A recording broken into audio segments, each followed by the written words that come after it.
Hello friends, my name is Funniness, and I am typically not the kind of reviewer who starts her reviews with qualifiers. I've learned throughout my time making content online that I'm just never going to escape the accusation that I am overly negative. It doesn't matter how balanced or not balanced my content is.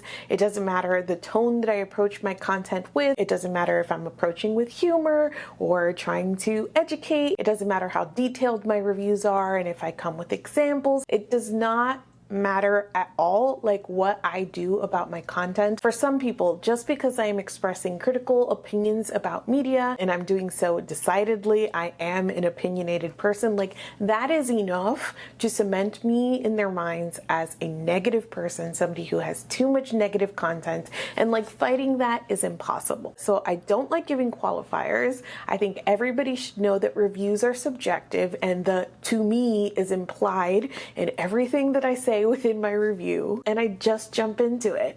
But today's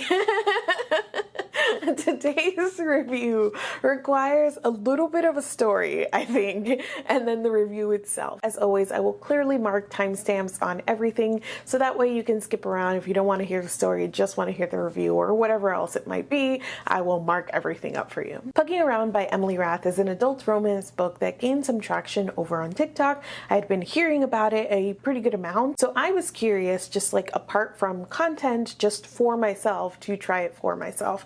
And I borrowed it from Kindle Unlimited on July 21st, 2023, and I read a couple of pages and was not feeling it, primarily because I really didn't like the main character and how we were introduced to her, so I put it down, I put it aside. Fast forward to July 28th, and I was on Twitter when I saw screenshots of a statement that Felicia Wenberg had posted on her story. I don't want to get too much into detail because they've already made TikToks about this, and I know people have been talking about it left, right, and center, but I just want to kind of establish how we got here to this video. Felicia Wenberg was talking about a line that had been crossed for her and her family in terms of the way that people were engaging with her husband, Alex Wenberg, who is a hockey player for the Seattle Kraken, particularly as it pertained to BookTok. I retweeted those screenshots. I tweeted about it, specifically about how this had been something that I've been talking about and that had been bothering me since I joined BookTok, how weird I find it that people go into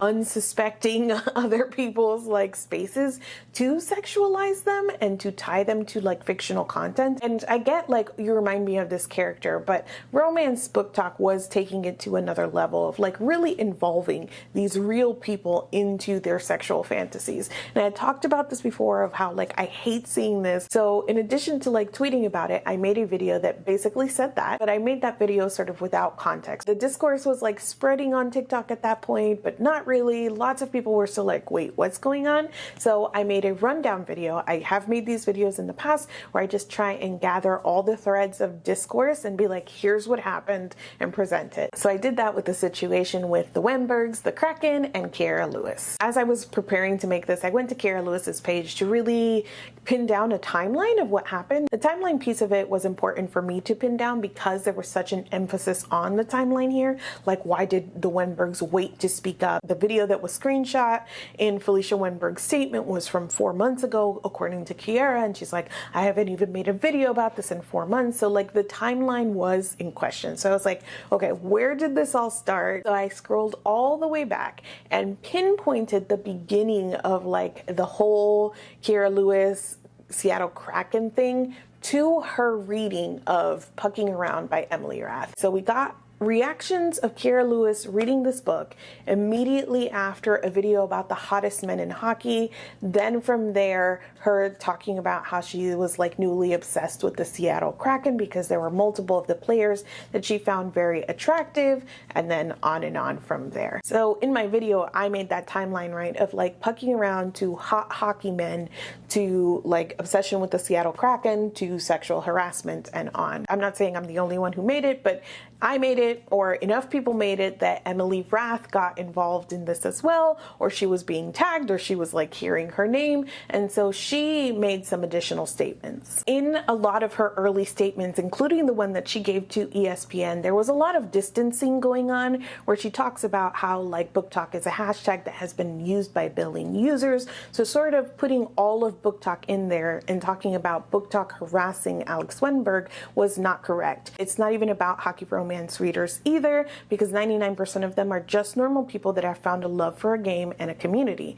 These books have opened the door to hockey. And then Rath went on to say that this is about the 1% that allows the lines between reality and fiction to get blurred. So she made that statement and a couple more on her TikTok that were really trying to distance and be like, not all hockey romance readers, right? So there were people who were like calling her out on this, to be like, you engaged in this behavior as well. Emily Rath was also stitching videos of real players to liken them to her fictional players. I believe she had also stitched some of those like groin stretching videos. So for her to like make these statements that were distancing herself, didn't feel like she was taking accountability, even though she later went on to release additional statements that said that she was going to take accountability and change the way that she approached her content. So all of this discourse is going on as part of this discourse about BookTok and the Kraken and the blurring of lines between fiction and reality and the way that we treat real people in connection to fiction. So meanwhile, over on my content, a couple days after I posted my rundown video,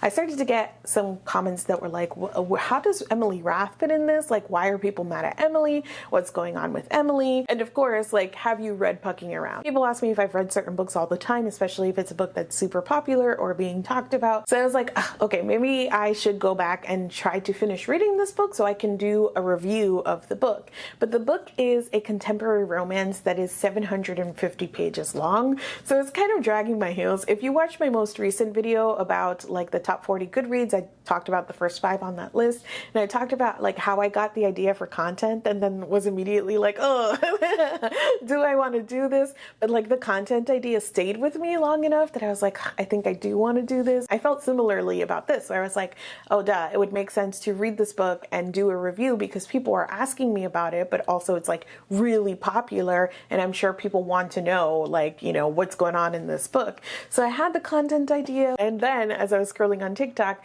I happened to come across my friend Natalie's TikTok where she was talking about a coffee goal that she had. Basically, people were asking her to read the second in the Haunting Adeline series, and she was like, if we reach like this coffee goal, I will read and review this book. And I thought that that was so fun. I didn't even know you could set goals on coffee. I thought it was a neat idea to marry like a tip jar with like a Patreon perk sort of thing. And because the content would ultimately not be behind a paywall, it's just like a fun incentivizing, like, okay, if we meet this goal, like I will do this thing. And again, because, you know, often as book reviewers, we get asked like, will you read and review this? Like setting it to like, okay, drop $1 in here and like, we'll get to it. I was like, that is so fun. Okay, this is like the final piece of the puzzle. This is the motivation for me to like do this content idea. If we reach $100 on this coffee goal, I'm gonna read this book and tell you what I think about it. So I set that up, I tweeted about it, and then I posted it on my TikTok.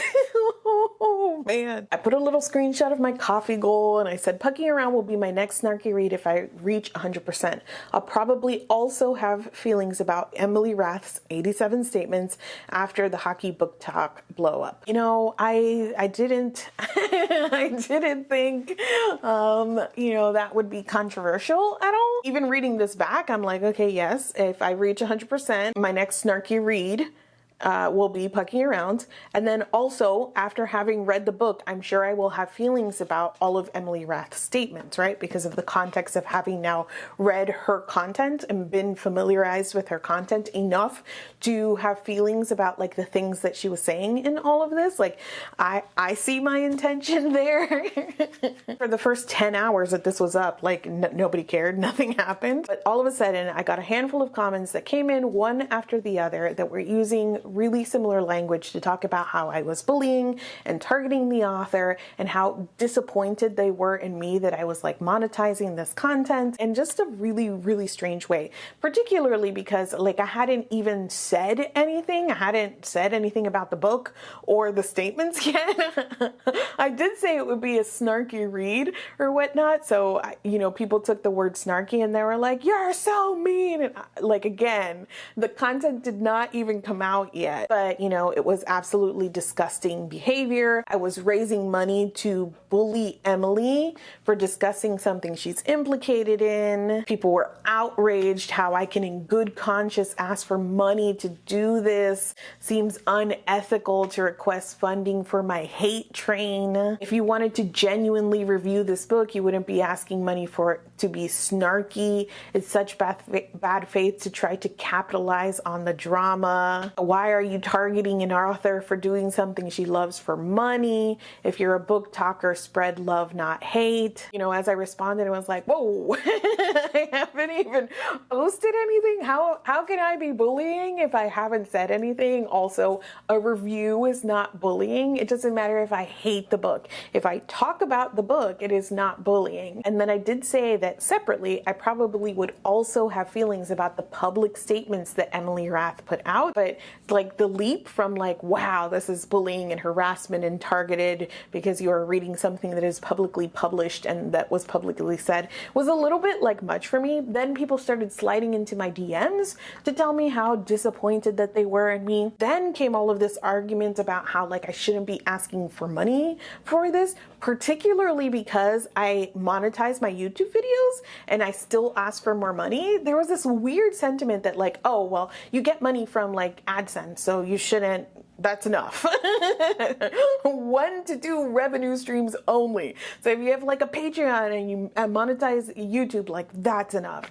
And like even in preparing this video, I had to fight the urge to like explain my financial situation to you guys, to sit here and be like, dear everyone, here's why I deserve to be able to pay my rent. Here's why I deserve money. Here's why my time should be compensated. And again, if you want, because I am not forcing anyone to contribute a few dollars on coffee or to join my Patreon. Like this was a voluntary basis that I was like, hey, if we do this together, you too could get this content still for free. So all of the stuff around the monetization portion of it was kind of wild to me. And I think especially so because I had been speaking about like monetization recently. Another portion of this whole like Kira Lewis thing is that like in the aftermath of this blowing up, when somebody becomes a focus of discourse like this, there's always like trickle down of people being like, well, I knew it all along, and also she like, you know, insulted my mom, and you know, all of that comes out. And one of the things that came out was her pricing sheet for sponsored posts. And on this pricing sheet, like her tier 1 was like $20,000 in order to make your book her book club book and have 3 videos where she reacts to reading your book, which you can have feelings about $20,000. She has 1.1 million followers on TikTok, so you can have feelings about like the price of it, but the real thing that people were upset about is that none of this content was marked as sponsored on her page. It has been since marked. She has now toggled on the paid partnership on these book videos that were paid for by authors and were made to seem as if they were organic when they weren't. So there was additional discourse about like reviewers getting paid, and there were plenty of people that was like, no pay, no money for reviewers. This is a hobby only, which is not my feeling on the matter, obviously. Like, I don't think everybody has to monetize their hobbies, but I think that the people who want to, who are creating content, like, yes, if you are doing work and people are enjoying it, and those who can and want to, if they want to support you, that's amazing. So that was my stance on the whole thing. But obviously the thing here is like honesty and transparency and like following FTC guidelines, right? So that was a whole conversation I had just been recently having about like, yeah, pay people, but just be honest about it. You know, here I am talking about monetization and how like, you know, your time is worth money. And then I'm getting all of these messages that are like, no. You know, you don't get to do this. Oh, Jesus.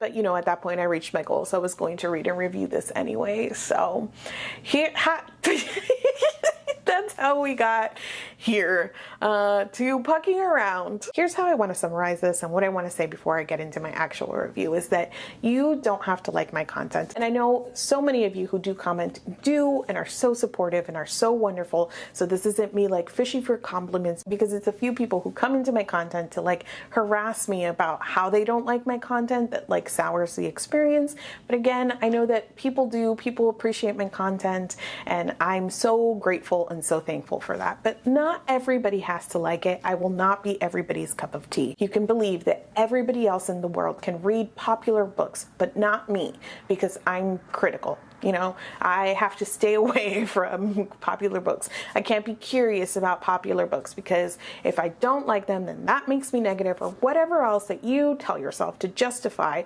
that I'm not allowed to read popular things or have opinion on popular things or to read whatever the hell I want. Like, fine, I get it. All I ask is that you show me the same courtesy that I will be showing Emily Rath in this video. She has made a thing that I'm going to review, but I am not making it Emily Rath's problem. I've not tagged Emily Rath in this video. I'm not going to go to Emily Rath's videos and comment under them about how much I don't like the thing that she made. I'm not going to slide into her DMs to tell her how much I don't like the thing that she made. I am not making my opinions on the thing that she made Emily Rath's problem. You can disagree with me. My comments are always open. You can say, actually, I found XYZ differently. This is how I read it. And I love having those conversations. Always super down to have people disagree with me, because I am ultimately publishing my opinions online. Part of the reason that I do that is because I do love the conversation around it, right? To talk to people about like the different ways that we come to media and the different things that we take out of them. So to be clear, you can absolutely disagree with my opinion on a book. I love that. Let's do that all day long. We can disagree.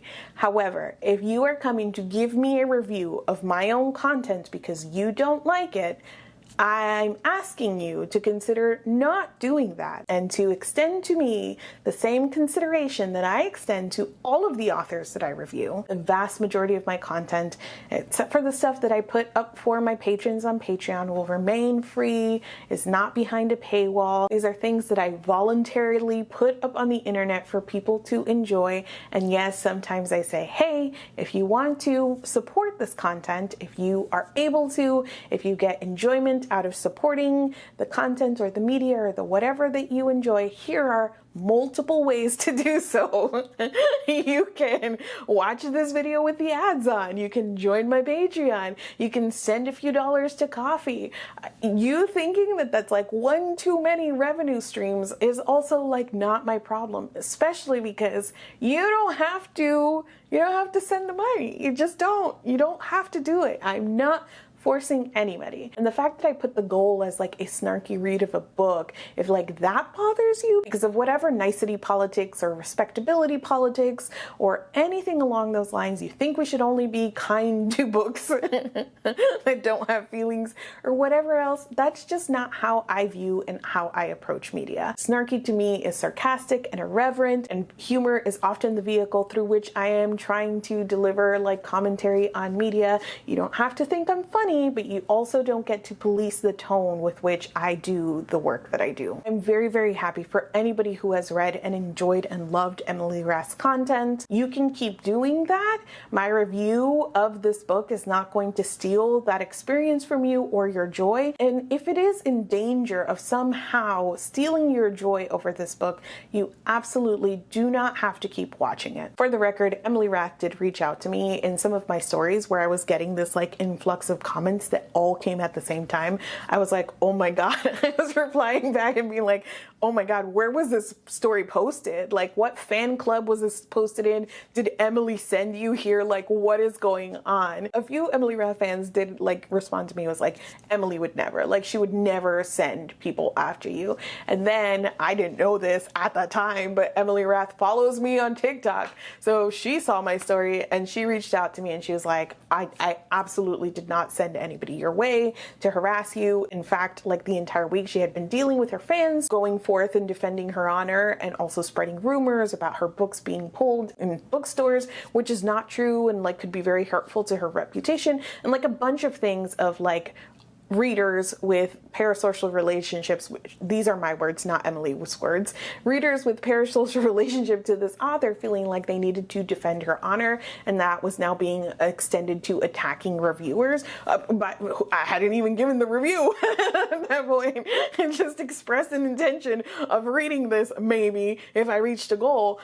So she reached out just to be like, hey, I did not send them. If you want to read this book, please feel free to. And like, here's why I've been making statements, because I just feel like I need to continue to clear the air. And I responded, I'm sorry for implicating that you were the one that sent them here, but I was like, where is this all coming from? And I do still think that this was probably posted somewhere. Like, I'm sorry you're dealing with this. And we left it off on a very positive note. So this has nothing to do with Emily Rath, the person. This has to do with Pucking Around, a book that was written by Emily Rath, which I will now have feelings about. Pucking Around is a contemporary romance about a character named Rachel Price. Before the start of this book, there is a prequel novella, which I did not get paid to read. And it follows like the stuff that we learn as we start this book. And basically Rachel Price had like a perfect one-night stand while she was in Seattle, but she walks away from it without giving the man her name or her contact information, thinking it would be like too complicated. There was obviously no future for them beyond this one-night stand, so she leaves. But ever since then, she's been regretting it, and she can't stop thinking about this man. Things are additionally difficult because she applied for a fellowship where she would have been placed with a professional hockey team as the team's doctor, but she didn't end up getting it. In a twist of events, she gets a call from this fellowship program that one of the people it was awarded to has been injured and can no longer fulfill the fellowship. So she was the first person waitlisted, and she can take the spot, but it has to happen now. The fellowship basically already started, and she won't have much say in where she's going because this person was already slated to join a team. Rachel is like, yeah, yes, I'll go anywhere. Like, I will do it. And it ends up that she will be moving to Jacksonville to join the Jacksonville Rays, which is a new NHL expansion team, which she's very excited about because hockey people get injured a lot. So she's like, this is perfect. This is the dream. So she ends up going to Jacksonville, and surprise, surprise, one of the people on the team is this man that she had a one-night stand with in Seattle. And he's like immediately like, yes, I haven't stopped thinking about you. Like, I want to be with you. Like, what do we do here? And she's like, no, I'm your doctor, and I'm here for 10 months. I've already signed a bunch of contracts that say that I will not fraternize. So like, we cannot be together. And he's like, okay, but like for 10 months we'll be friends, but at the end of it, like, you're mine. I'm not losing you again. Things continue to get complicated because Jake's best friend Caleb is the equipment manager for the team, and he is also attracted to Rachel. Caleb's backstory is that he was a third-round draft pick, but he got injured in his first professional game. 7 minutes into the game, he broke his knee, and it was a career-ending injury. He never bounced back from that. So this has been a trial to kind of get over, but Jake has kind of brought him along to every place where he has been traded. And when Jake got signed to the Jacksonville Rays, Jake got him this job as the equipment manager for the team. Despite the fact that she is a team doctor and probably shouldn't be doing this, Rachel, Jake, and Caleb all strike up a relationship. As it turns out, Rachel is the daughter of a famous rock and roll icon. He's the lead singer of a famous rock and roll band, and she has a very bad relationship with the press. Growing up, she was a party girl. She started drinking when she was 11, and the press was always kind of like hounding her. The press also forcibly outed her twin brother. He was bullied so bad that he attempted suicide. So a very fraught relationship between this family, the Price family, and the press. After Rachel eventually went to rehab, she decided to get her life together. She went to med school, and now she is this big deal sports medicine doctor who just landed this fellowship. But she knows that if the press gets wind of her dating this hockey player, and maybe also gets wind of her dating the equipment manager, that it would be like a big deal. And she thinks that that bad press could be like career ending for Jake. Meanwhile, Rachel is also treating the goalie on this team, who when she started, he was avoiding her immediately because he thinks he's pulled his groin. He's in a lot of pain, but he doesn't want to be benched to recover. So he's ignoring Rachel completely until she starts figuring out that something is going on there, and she promises to work with him, to treat him, to do her best to keep him on the ice and to figure out what is going on here without doing like official scans in case anything is wrong so that he won't be benched. So they start working together, but he also kisses her, and then they end up taking a trip together to another sports medicine clinic to see if they can get the scans done there off the record. And it is the old clinic she used to work for in Cincinnati before she got the fellowship. And when they get there, and Rachel's like, this is my old boss who's going to be helping us to diagnose you, it turns out that her old boss is actually the goalie's secret father, his secret estranged father. But the goalie Mars eventually gets that Rachel didn't plan this, that she was like, she had no idea, and they do end up hooking up. Now, when Jake and Rachel started hooking up, Jake immediately went to HR and was like, Rachel will no longer be my doctor, and we need to sign the paperwork that says we're officially dating. And so that was fine, I guess, because, you just, whatever. So that was fine. But Mars and Rachel start dating, but she is still treating him as her patient. They don't sign the HR paper that says that they can date. They're trying to all like date and keep it secret, but they're really bad at this because they keep like having sex in public and kissing in public. And so as they're talking about how like they can't date and has to be secret and all of this, they get the bright idea that the best way to keep it secret is for them all to move in together. So like Jake and Caleb and Rachel move in together. Then she starts dating Mars, and Mars is like, I don't know about this, like I'm monogamous. And they're like, no, you'll like it, we promise. And then Jacob and Caleb have been best friends for a long time, but then they realize that they also have romantic and sexual feelings for each other, so they're dating. So we have Rachel in the middle, who is dating Caleb, who is dating Jake, who is also dating Rachel, and then over here we have Mars. Here they are in their relationship, keeping it secret, until one day Rachel shows up to a game wearing Mars's jersey, and Caleb goes with her to the game and he's wearing Jake's jersey. And so it becomes this whole deal because Jake is mad that Rachel is wearing someone else's jersey, so he like causes a scene during the game. It's like banging on the plexiglass and it's like, what the hell? And so the press like catch all of this and they're like, what is going on? Jilted lovers. And Rachel is like, oh, they found out. That's fine.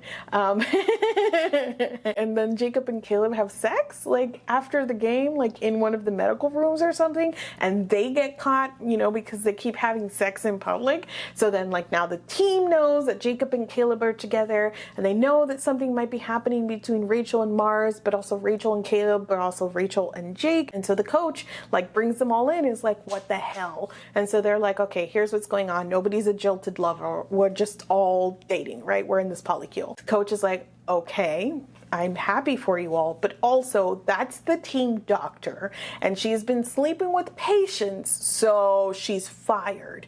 And the players are like, no, if she's fired, we'll leave to it. And he's like, listen, I'm not dealing with this. She's at least suspended until the general manager can figure out what the hell's going on here. So she's suspended. She decides to go visit her parents while she's suspended. She can't be at the game, so she just needs some time away. And then so like while she's away, she hears nothing from the guys, and there just so happens to be a game in LA while she's there visiting her parents. So her boyfriends are there. They set up, they were like, oh, we're going to lunch. So she goes to this restaurant thinking that she's going to have lunch with her boyfriends, but when she shows up, the general manager of the team is there, and she's like, oh my God, I'm so sorry. Like I didn't know you were going to be here. And the general manager's like, ugh, these silly boys, because apparently they've had this whole campaign where they've all threatened to quit the team or like have put in requests to be traded to other teams. And also they started getting people to write letters of like recommendation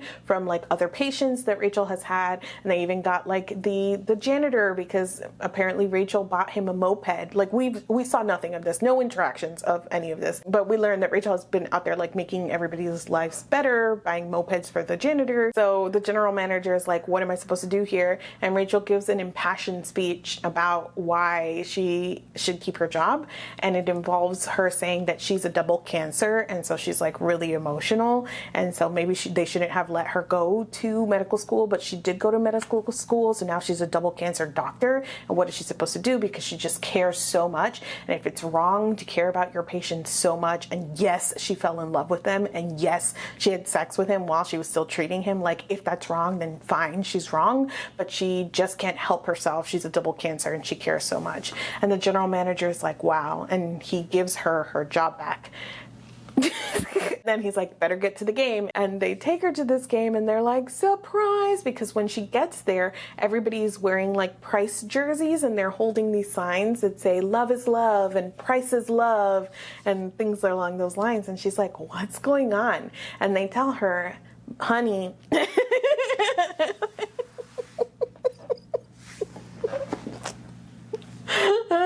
what happened was that we came out to the press without your consent or your knowledge, and we told them all about our relationship and how it happened. And so all of these people are here to support you. And they tell her this like at the game in front of everybody. Everybody's like watching and they're like, surprise, we came out for you to the press. And like now you see that everybody is behind you. And sure, there are some trolls, but there's more people behind you than not. And she's like, cool, but why is everyone wearing a Price jersey? Because Price is her last name. And that's when they tell her that they've all changed their last name to Price. And that is the plot in a nutshell. Now, one of the comments that I got that I thought was really funny was from somebody who was telling me that I should not do this review because I couldn't be unbiased. They were like, do you really think that you're going to be unbiased about this review? Which of course is ridiculous because nobody's reviews are unbiased. There is no such thing as an unbiased review, right? We are all approaching reviews with everything that we know about the author. But even if we know nothing about the author, we're also approaching it with like our entire worldview, our experiences, our politics, our mood that day. If you have consumed a review from somebody who's talking about this book, like their words might be part of the baggage that you carry to the book. So all of us are carrying all of these biases into our reading experience. So of course my reading of this book is not unbiased, just like my reading of any book is not unbiased.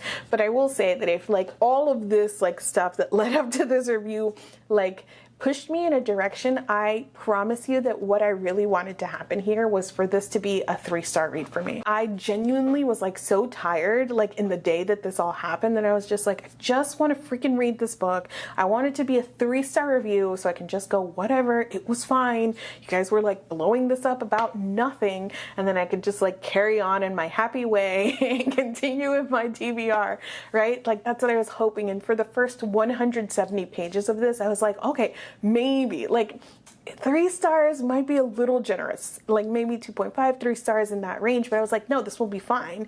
And then I hit that 170 page mark. And from there, it just kind of continued to go downhill for me. I think with romance, especially ones like this that are sort of like spice forward or like bordering on erotica, there are plenty of readers that don't really care much about like the details or like the quality. I should say the thing that is most important to them is like the relationships and the sex, right? So people are often like, okay, but is the sex good in this romance? And that's a difficult question. As much as like every aspect of reading and of a book is subjective, I think that there is something like extra subjective about humor and about like sex and romance in terms of like trying to predict what anybody else will like and whether or not like, yeah, you'll find this funny or yeah, you'll find this sexy, because what do I know about what anybody else would find sexy or funny? Like you just can't say. People are willing to forgive a lot of the issues and sort of the connective tissue if they can skim through that stuff and get to the sexy bits, right? So really like leading here with like how were the sexy bits like make sense to me. And again, while I cannot say whether or not like you will personally enjoy this, I will say that for me, there were things in the sex scenes that I deeply disliked, but also all of that connective tissue was affecting me in a way or like coloring my reading experience that when we got to the sex scenes, like there was no way to enjoy them because I had so many many issues with like the circumstances and the characters involved that I was kind of just like, oh my God, get me out of here. A big part of that to me is a tone problem here. So I just gave that plot synopsis and it sounds so silly, and it is. And there is a way that like with rom-coms and I think with reverse harem books that there can be a silliness baked into like the circumstances that brought you all here. But I think that like the tricky thing, especially with like rom-coms and things like that, is balancing the tone of like, okay, how much funny do we get? But how do we make sure that like the more serious portions of this, the grand declarations of love, or like when the plot starts to fall apart, the climax, like those things hold enough emotional weight that people can still be invested in these characters. So I think that rom-coms are difficult because you're navigating that. And so to me, there was a sort of ridiculousness built into some of these plot elements, and there was a bit of like slapsticky, almost comedy. In the opening scene, Rachel has lost her luggage, so all she has is this like ratty carry-on that she borrowed from her best friend, and Caleb, who she's meeting for the first time, is there to pick her up from the airport, and he offers to help her with her bag, and she's like, no, I got it. And she lifts it and it snags on like the car door, and apparently she pulls it hard enough that it tears enough that everything comes falling out of the bag, including like a large tentacle dildo that of course Caleb sees and picks up, and it's like, yeah.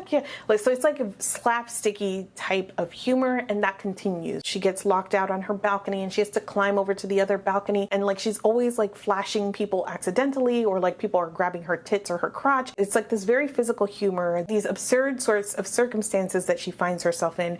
But then there's all of this like self-seriousness that is also baked in, and it isn't just like at the climax when we're having like the grand declaration of love or whatnot. At the end where everybody's like, we accept you, where there's like that earnestness or self-seriousness or whatever, it is constant. It's like we get a little bit of plot, a scene across a couple of chapters where it's just them having these relationship chats and all of these like huge grand proclamations of you're mine, you're my soulmate, I'm claiming you, and all of these like really self-serious moments where they're just talking all of this to death, followed by a sex scene across a couple of chapters where they're like, again, you're mine, I'm claiming you, you're my soulmate, never leave me. And so like repeating the fight scene that we just had, but now as a sex scene, and then we start with another little bit of plot and we repeat the cycle over and over and over again. The angstiness of this all, I don't think, was in very good balance with the ridiculousness of it all. And so it's kind of like whiplash for me in a way that I didn't find particularly enjoyable, especially because we've got that like slapsticky humor with Rachel, but at the same time, we're like supposed to believe that she's like this very accomplished doctor in this fellowship at 27 years old with, you know, don't do the math. They're really skating the line there on the math. Immediately she gets there and they're like, you're in charge of all of the stuff because we believe in you and you're so good at your job. And yet she's like constantly doing these things that make you go, girl, what? Like, how did you get here? How did you survive for this long? Are you really a doctor, like acting this way? And not that like an accomplished doctor can't also be like clumsy or whatever, but just the way that she moves through the story is like, you're a mess. And the story is trying to convince me that you're also not a mess, and I don't believe you. So it was hard for me to actually get a grasp on like what was supposed to be really serious or really funny, or like how ridiculous like the author like understood some of these circumstances were. And so like not having a grasp on that made it more difficult for me to get through the story. I think an additional way that this tone problem is reflected in the main character is that she is one of the biggest not like other girls girl that I have read like in a very long time. This isn't just like a vibe you get from her or something that is only kind of implied. Like she has several speeches where she's like I'm not normal, I'm complicated, and like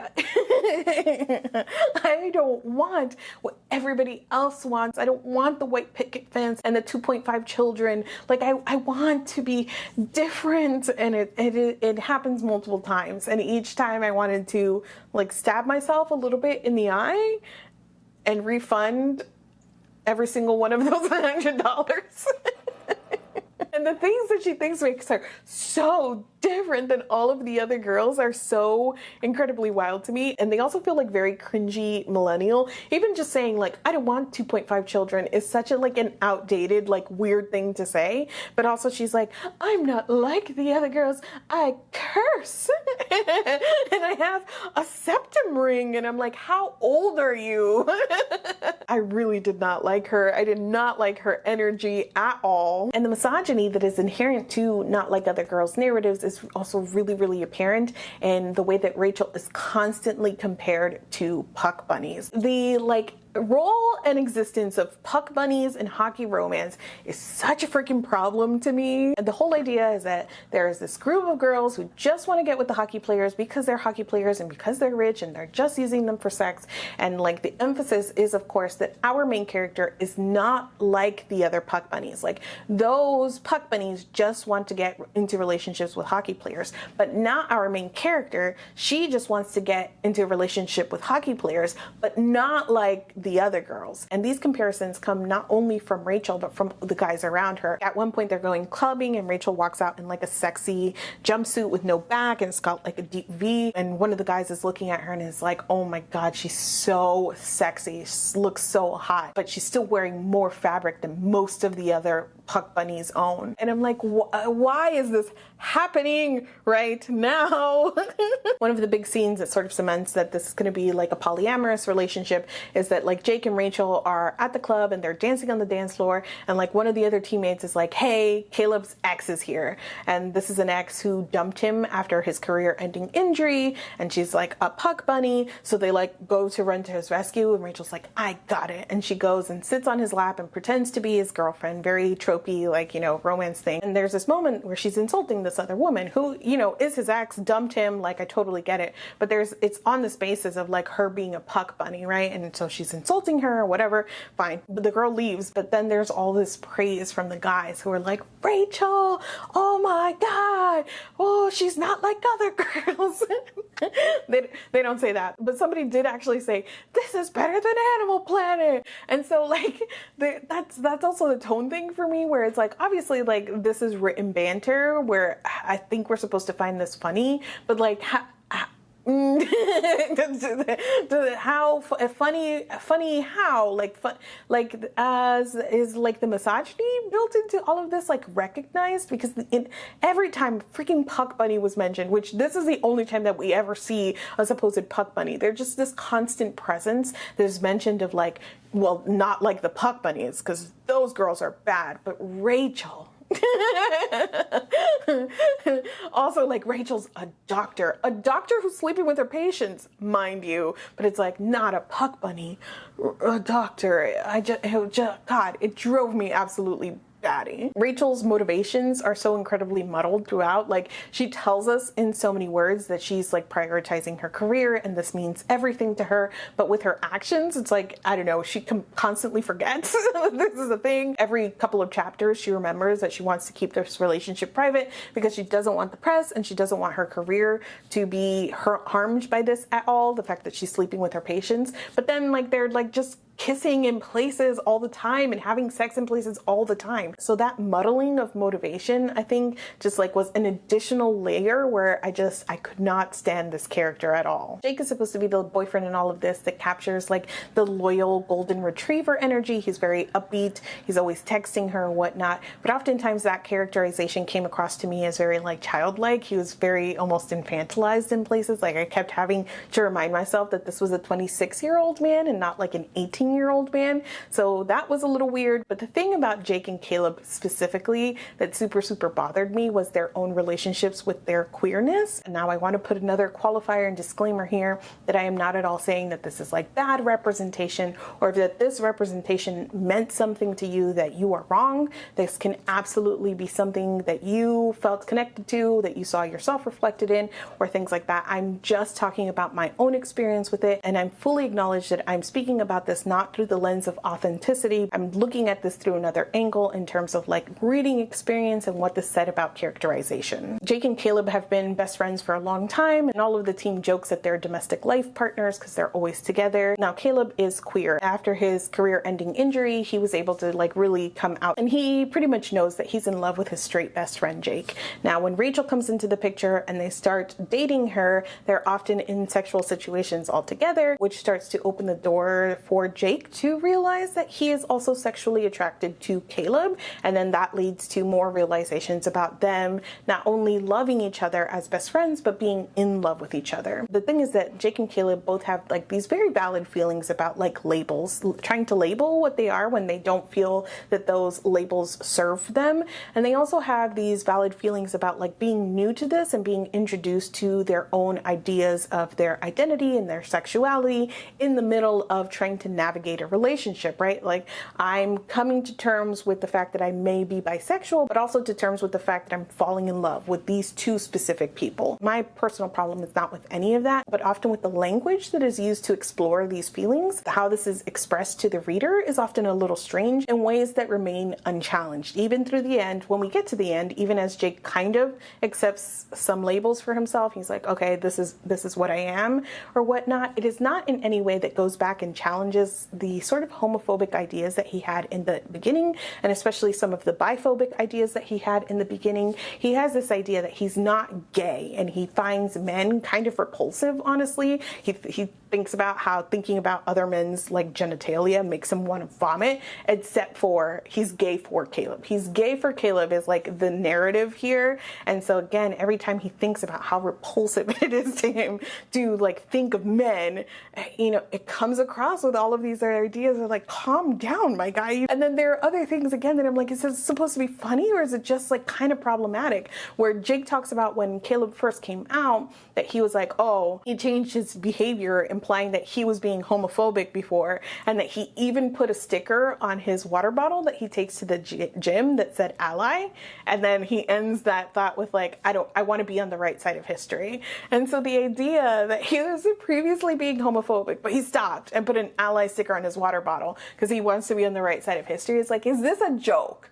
And it's not a joke that is like being acknowledged or challenged anyway, because like Jake is the love interest and we're supposed to be like cheering him on this journey. So it's like very, very weird. It doesn't help that Rachel is centralized in this polycule, right? And everybody comes to this to be with Rachel. And so like even the exploration of Jake and Caleb's relationship feels a little secondary, and the whole thing with Mars is uncomfortable too. The exploration of like the dynamics in this polycule felt manipulative to me at times, and I had some issues with consent throughout. Now, on a surface level, consent is talked about pretty frequently here, especially in sex scenes. There's a lot of checking in with each other where everybody's like, you okay? You okay? You good? This is the plan. You good with this? So there is that level of consent during play, but there are other like more subtle ways that felt like manipulation. So one instance was Caleb is like the broody one. He's like more gruff and grumpy. Rachel pretty early on starts to notice that he might be like a daddy dom and he likes control. And of course, this book takes the very controversial position that your kink is only your inner demon waiting to be let out. So Rachel's like, your walls are up, you're not being your true self with us. And in order to goad him into topping her, she throws a plate of spaghetti at his head. He ducks. But glass and spaghetti goes everywhere, and then she slaps him across her face, and then that is what goads him into letting his inner demon, aka his dom, out. And the best part of all of this is that not only does she like goad him into topping her, but then she has to like beg him for cuddles afterward. I think the like most discomfort around manipulation to me comes in with Mars, because Mars has always been monogamous and he's like very hesitant about this entire relationship. And when Rachel's like, well, I'm not going to stop dating them, so like you're either, you know, in it or you're out, Mars is like, okay, like I can try this out, just give me some time to get used to it, and like you can come spend some days at my house and like whatever. And immediately the guys are like, no, this doesn't work for us. You can't take any time to think about this. You can't just take her. She can't like spend nights over there because she's our girlfriend too. So there's like no splitting of time. It's like immediately like, you need to move in here too, because that's the only way we will share. And there are times where like Mars is trying to figure out the boundaries of this all, of like, okay, wait, so if I'm dating her, like and they make fun of him in ways that I just don't think is very cute. Like, I feel bad for Mars. I want him to like blink twice if he needs to be freed from this situation. There's a scene where they're all like having sex together and they're like plotting out this like, you know, you go there and then I go in here and then, you know, kind of situation. And Mars is like, wait, just to be clear, Rachel's the only one touching me, right? Because he's like not interested in being touched by the other men at all, but he's like involved in the scene. Everyone like starts laughing, and the joke that they make has like bonus homophobia, where Jake is like, well, if you really want to get freaky, we can put peanut butter on your toes and get the dog in here to lick them off. And it was just such a like weird, like, I don't know, there's just so much weirdness around Mars trying to set up his boundaries in this polycule. And then at the end, when we get the epilogue and everything, it's like supposed to be this like heartwarming thing that he eventually likes to be touched, like hugged and patted by Jake. And I'm just like, I don't know. I found the entire thing a little bit weird in terms of consent. Now, the writing quality itself, I will say that this is generally a pretty clean manuscript. Like, this isn't at the level of like the Zodiac Academy, where I opened it and I was like, nobody read this back, nobody edited this. Like, I am absolutely sure. Like, this is not that at all. It felt pretty clean in terms of like the quality of the manuscript, but the writing style had like two big problems. Okay, we'll say the writing style had two big problems for me here. One were the dialogue tags. Oh my freaking god, just absolutely horrible experience with the dialogue tags. And I get that it can be a challenge because like your main characters here are often together in a unit and having a conversation amongst themselves. So you have to identify the speaker more often than if it's just like a one-on-one conversation. But the way that Rath approached solving for that was a lot of like, I spat, I growled, I hissed, and then especially I muttered and I murmured. Everybody in this freaking book was muttering and murmuring all over the place. I did searches. Growl was used 138 times in this book. Murmur was used 178 times in this book. But mutter was used 244 times in this book. And to like compare that, the word said was used 119 times. So growl, murmur, and mutter were all used more times than even just the word said. And to me, that is a problem. Like, said, replied, asked should be your bread and butter. If everybody is like murmuring and muttering all over the place, like that is going to drive me absolutely bonkers.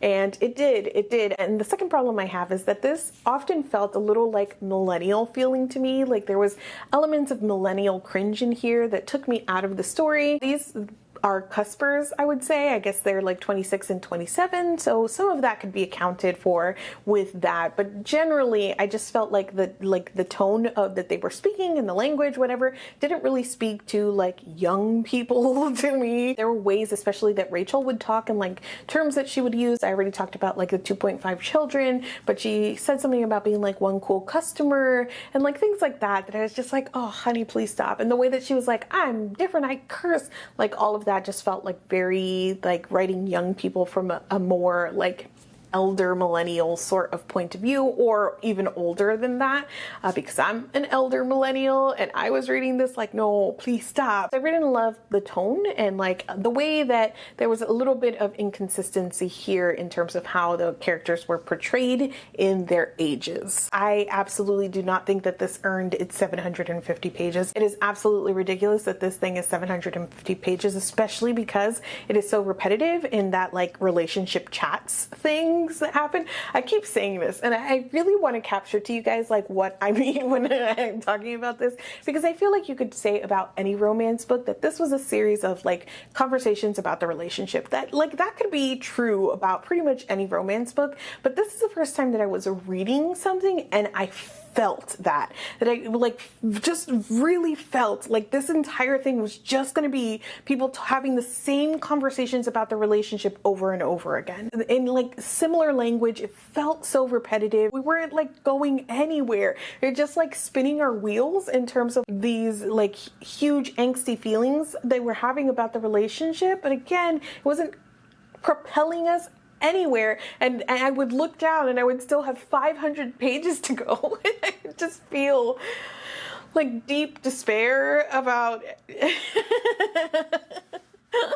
So no, it didn't really feel like this earned its pages. And the fact that this is on KU, where like, you know, me reading this has paid the author per page, makes me really like, I don't know, it gives me all kinds of feelings about like overly long romance books now, especially, and how it feels like a ploy, that it doesn't really feel in service to the story that it's being told, but it just feels like, okay, as many pages as possible is like the best thing for the author instead of like the best thing for the reader and the story, which I get it, get your bag. Obviously that is one of the themes of, of this video. But if you're asking me as a reviewer, to you as a reader, if it is worth the 750 pages, my answer would be absolutely not. Ultimately, I think I would end up giving this like a 1.5 out of 5 stars, maybe like a 2. It wasn't the worst thing I ever read. I had really, really bad moments while reading it.